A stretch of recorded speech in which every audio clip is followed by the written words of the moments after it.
Hello, everyone. This is the ninth video in a long series of videos to explain to new participants what they need to know to have a good time in the Global Virtual Design Sprint.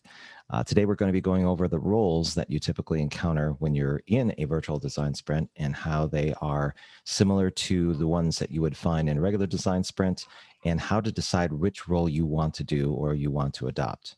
So let us get into it really fast here. So there's no delay on my end.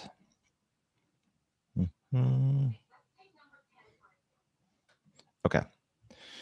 So for the first, in terms of understanding roles, the typical ones that go into a design sprint tend to be a facilitator, the person that's kind of leading the charge. We have co-facilitation, somebody who helps the facilitator in his learning as you're going along. You have a designer, a researcher, a developer, and an advisor. Now, in order for a virtual design sprint or any design sprint to be quote unquote successful, you don't necessarily need to have all of these roles in the same room. In fact, there's a lot of optional roles you can go into that correspond to like customer representation or basic somebody does copyright. Those are all value adds, or maybe there's designers that are also illustrators, whatever it may be. The idea is that you have typical roles, but then you have non-typical roles that can also correspond. Out of all of these, a facilitator is usually the most important because they're kind of organizing everything. I would argue that a researcher is probably a close second because in traditional design sprints, as well as virtual design sprints, when you're looking for the right subject matter experts or the right people to interview, they tend to be critical in terms of getting the right people to inform the team and also to react to what the team is doing.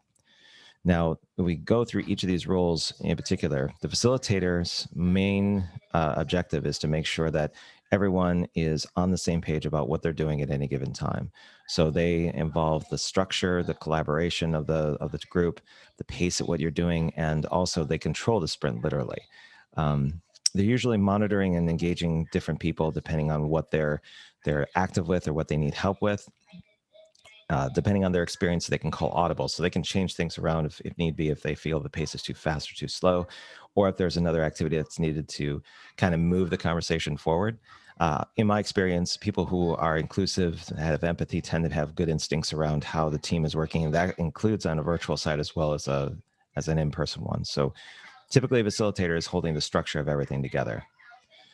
For a co-facilitation, the main thing is that you're going to be working with the facilitator to essentially help out with logistics, help out with communication.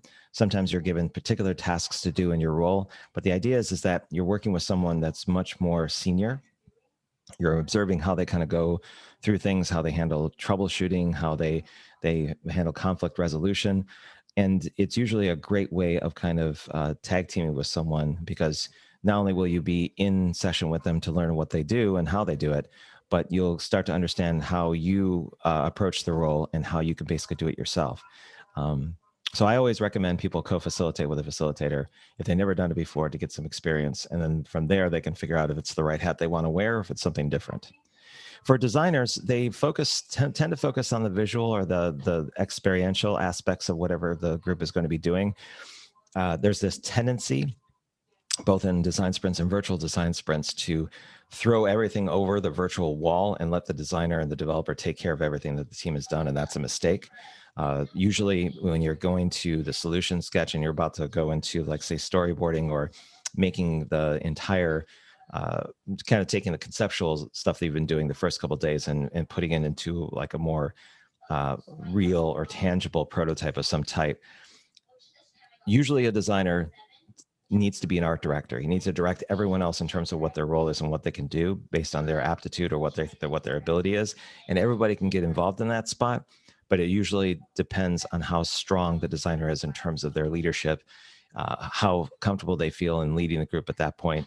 If you have a facilitator that's also like a senior designer, then it's a little bit easier, but more often than not, designers seem to be regulated to just doing the work. And that's a huge mistake because it puts too much pressure on someone to develop in a 24-hour period something that people are going to react to.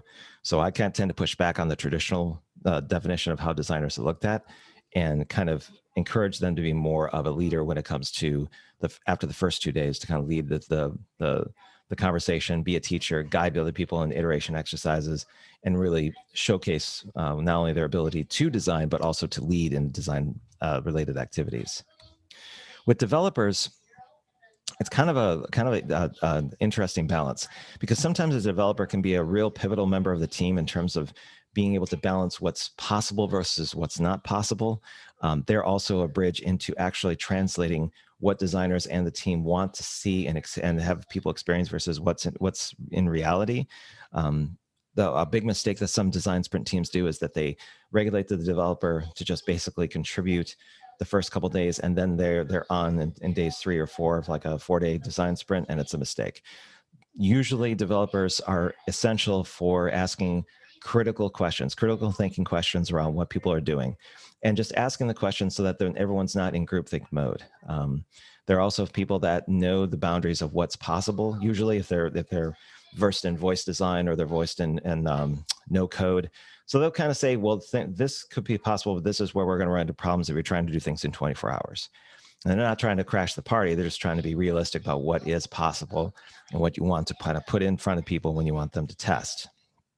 So it's like the designer. It depends on the personality of who you're talking about and what they're all about. But more often than not, if you have a really strong developer in your group, you're going to have an even balance of ideation and aspiration and vision with practicality and application of whatever you're going to be doing. Now, for a researcher, I think they're one of the most important people on the team outside of the facilitator, as I stated before.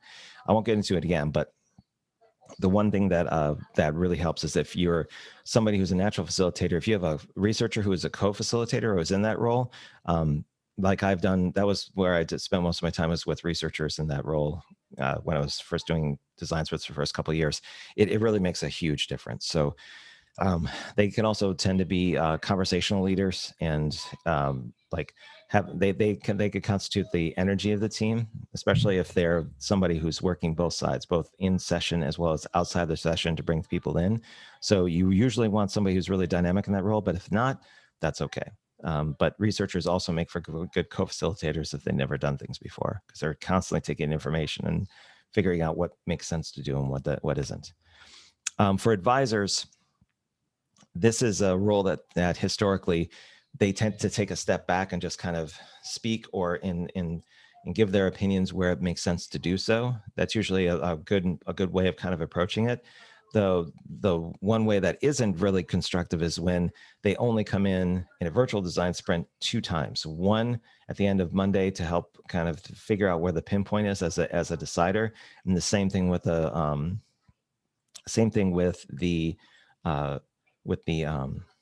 prototype that's going to happen. Or sorry, not the prototype. The prototype could be a no-go call, but at the end of the solution sketch and making a decision on which one you're going to basically choose to prototype. The reason why I say this is a mistake is because there's a lot of contextual information outside the people that are doing the work, and they can tend to kind of guide very early on the sprint brief, the entire structure of the sprint itself. So their advisors are critical for pre-work, for doing problem framing, for understanding the domain, the market, everything. That's probably where they're needed the most. And then the consulting side of things during a virtual design sprint usually comes into play, where they're, like I said, just advising, but they need to be spent a disproportionate amount of time the week before, kind of make sure everyone's on the same page about why they're getting together, what they're doing, and what the focus is, and what the outcomes are meant to be. If your advisor tends to be absent, or people that are in leadership positions are absent that pre-week, it's not a good sign. Usually in virtual design sprints, that means that the team's left to its own devices to iterate, learn, and explore. But the outcomes in terms of them aligning with expectations tend to be questionable. So yeah, the thing to take away is advisors can be pivotal in their role with guiding the team, but they're absolutely essential for pre-work and making sure the team is focused on where they need to be.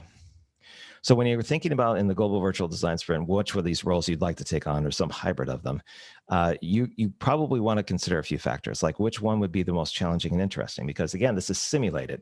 So you aren't going to be answering to a company or a boss or anything else. You're going to be exploring this role in a way that makes sense to you. You're going to think about which particular roles draw on your strengths. Are you somebody who's a conversationalist? Are you somebody who, like me, who analyzes data and arranges data? Are you really good with talking with people and having and being conversational?